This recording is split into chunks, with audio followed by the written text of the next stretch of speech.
Well, this is going to be what's known in the trade as a double feature.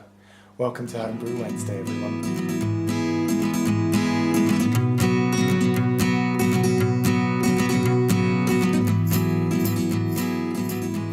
Hi everyone and welcome to Homebrew Wednesday. I had a bit of a YouTube hiccup. As you know, now when you upload, you've then got to publish. And I forgot to publish. So I did a very quick update last Wednesday and thought, gosh, no, none of my 125 subscribers have said anything. They don't love me anymore. And then I realised it's because I actually cocked up and didn't press publish. So I've taken that one down.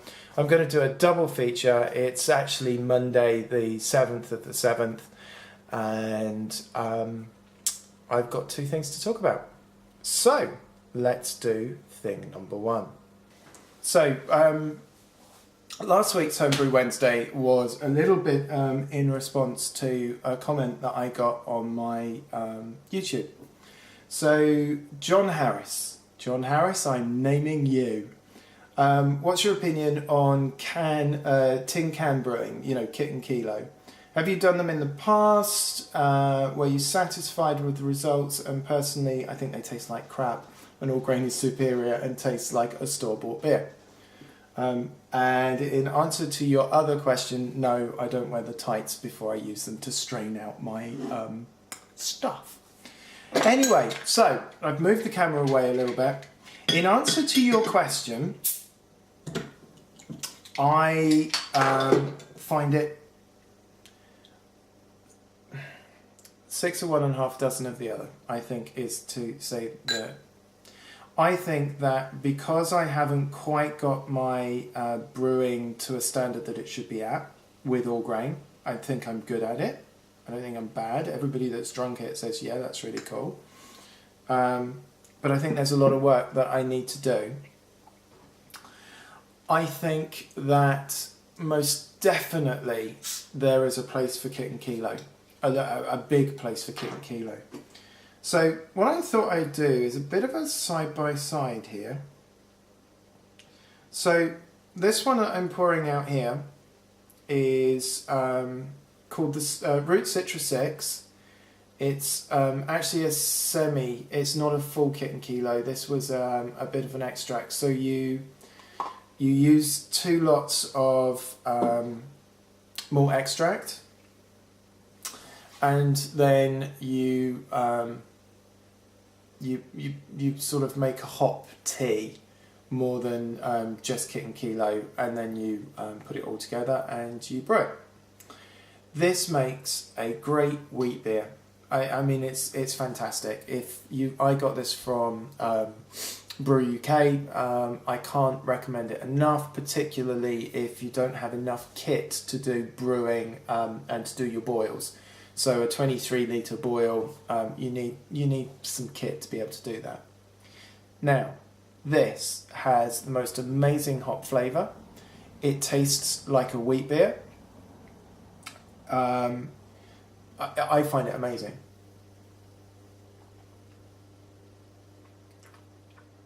Now, to me, that tastes shop bought. Or a very very sort of craft microbrewery kind of setup, that you'll get down the road in Shoreditch and all of that sort of thing. The thing with this is it's consistent. And that's the thing. It's consistent all the way. No matter what I seem to do with it, it's consistent.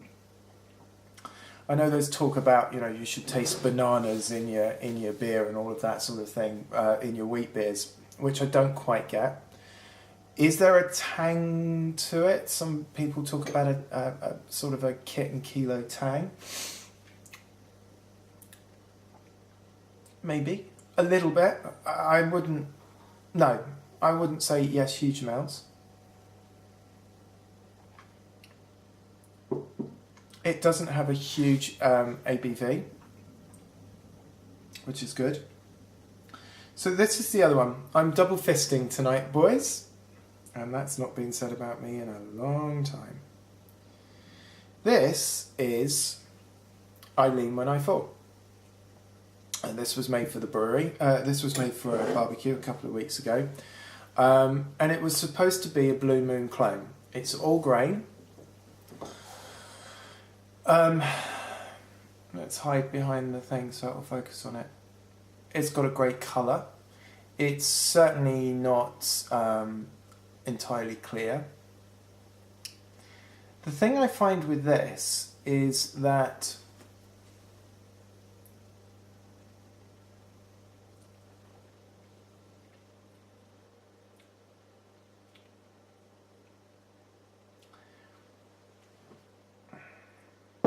it's very full on. Now, I haven't tasted other homebrewers brews, and I'm going to sort of get that changed. But all of the all grain stuff that I've done has a background of,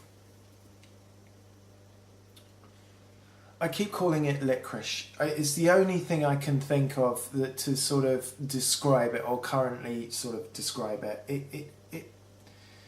It's very, very, very full on. Oh, excuse me. As I said a few weeks ago, this takes longer to ferment and to condition. There is, I think, some issues around what temperature I'm conditioning it at, because it's not at, like 12 degrees, it's at 20.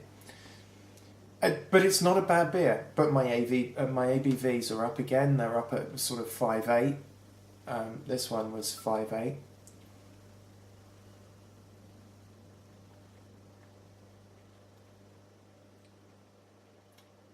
It doesn't have the wheatiness that I would expect from a wheat beer, and yet it's got lots of wheat in it. Whereas this one, consistent flavour. And I think there's a consistency in the flavour because the malt extract that you're using is mass produced. It has to be consistent. And that's what I find the difference between Killo and an all grain. That's not to say that I would, either is better. This is far more handcrafted. This I expect inconsistency, and this was a hell of a lot of fun to do. I mean, I love it. I love the boiling, I like the mashing because I like getting the temperatures right. All of that, I love taking a day off to do an all grain beer. But if I was to give this to a punter, like a general, mate of mine, and I was to give him this is the one I think that they would prefer, because it's slightly more commercial in the way that it tastes. This sorts the men from the boys. This is far more crafted and is far more complex in flavour, and I would say it's a better beer. But when you have a set of friends that have been brought up on and only drink commercially produced lagers and sometimes those sort of chilled bitters, they would find this difficult to understand. And they would most probably say, yeah, I really, really like it, but they wouldn't take another bottle. Whereas this one, they absolutely would. That's my thoughts. I thought it was a great question, and I really, really appreciate you posting on my comments, and I hope that that's given you some answers, or given you my point of view. I'm a new brewer. I am such a new brewer. I started in November, as you know, if you've been following me since I started. I found all grain difficult to understand in its flavour palette and its textures and its complex nature. I think I've yet to come across an all grain beer that I would say I've produced that was amazing. Whereas this and the other kit that I did that I absolutely adored and I would remake, but I can't get hold of it at the moment, was it was a double kit. Gosh, what was it called now?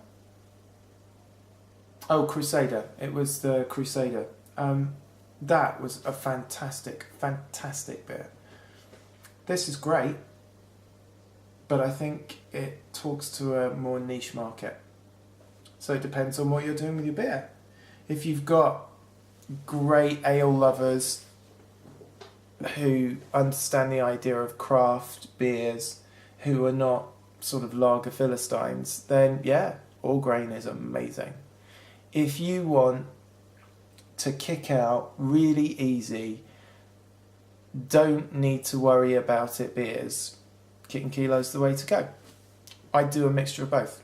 I absolutely do. And I know I'm going to get the name wrong. Gilly Fryer does all kits. I'll post him down there because I'm sure I've got that wrong. But he's great. Watch him, and all of his stuff is kit beer, and he does additional hop additions and hop teas and that sort of thing. And if you were to go on CraigTube, again, he is a very great advocate of both, and I can understand why, because I think that there is a definite market for both. Anyway, moving on, I wanted to show you the Timothy Taylor Landlord, which is an all grain kit that I got from, again, Brew UK this time. So I'm just going to bottle it up. So if we go over here, you can see what I've been doing. So I promised you Timothy Taylor Landlord, and that's it there. That's my siphon. I get a lot of protein come up on mine. And that's it going into the, what is that? There we go. It's really nice colour.